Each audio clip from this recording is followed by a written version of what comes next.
ఘనపాటి గారు, ధర్మస్థల గురించి ఏదో సెన్సేషనల్ న్యూస్ చూశానని మీరు చెప్పారు. ఏంటది? నిన్న రాత్రండి సుజాతా భట్ అనే ఆవిడ ఒక ఇంటర్వ్యూ ఇచ్చారు. అది చాలా పెద్ద సంచలనం అయింది.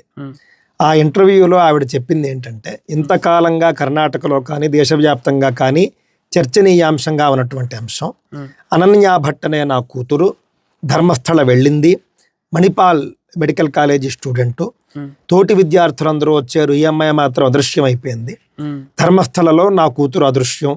ఇంకా ఈ విధంగా అనన్యా భట్ అని తెగ వార్తలండి.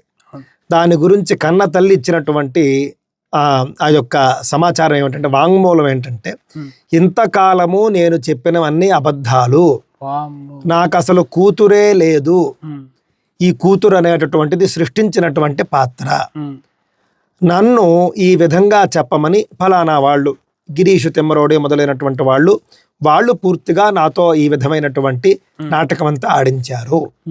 నేను కూడా ఇతర అనేక కారణాల వల్ల ఈ పని చేయవలసి వచ్చింది. అందులో ఆవిడ కొన్ని ఆస్తి సంబంధించిన అంశాల వల్ల కూడా నేను ఈ పని చేయాల్సి వచ్చిందని స్వయంగా ఒప్పుకుంది.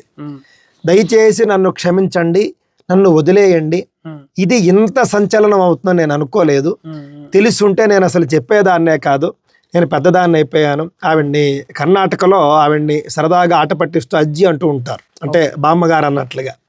పెద్ద ఆవిడ నాకు తెలిసి 70 ఏళ్ల దగ్గర ఉంటాయి ఆవిడకి.